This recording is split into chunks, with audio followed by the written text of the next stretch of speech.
Çok hoşuna gitti. Cantik.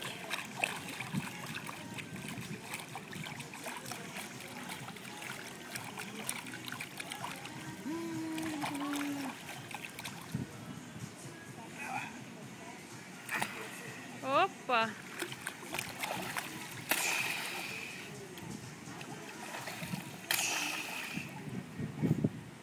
Dur Şenol, korktu hayatım, yapma.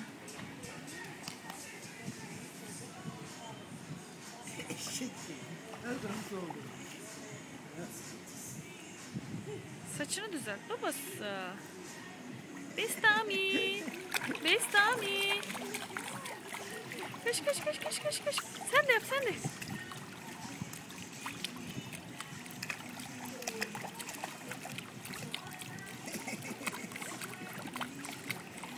Ay gene ağzını sokuyor. Gene su içti. Kaldırsana Şenol. Bir şey olmaz. Su içiyor. Bir şey olmaz. Ay pis su Şenol ya. Olmaz. Görmüyor musun suyu?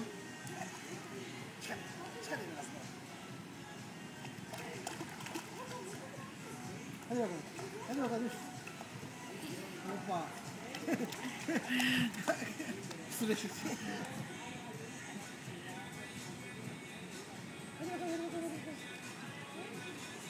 Şenol uzaklaşmadan benim burada çevirirsen onu.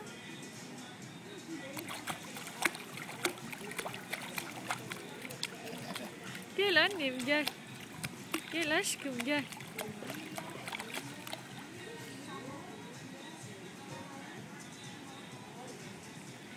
Can Kurt Miami'de. Miami havuzlarında fink atıyor. Birazdan beach'e geçecek. Oğlum teklesene. Oğlunu tekleyeceğim ben senin. Birazdan da beach'e geçecek oğlum. Al bakalım, ben biraz dalayıp çıkayım. Saçlarım ıslansın. Hadi bakalım. Sen şimdi ona şey yap. Koy.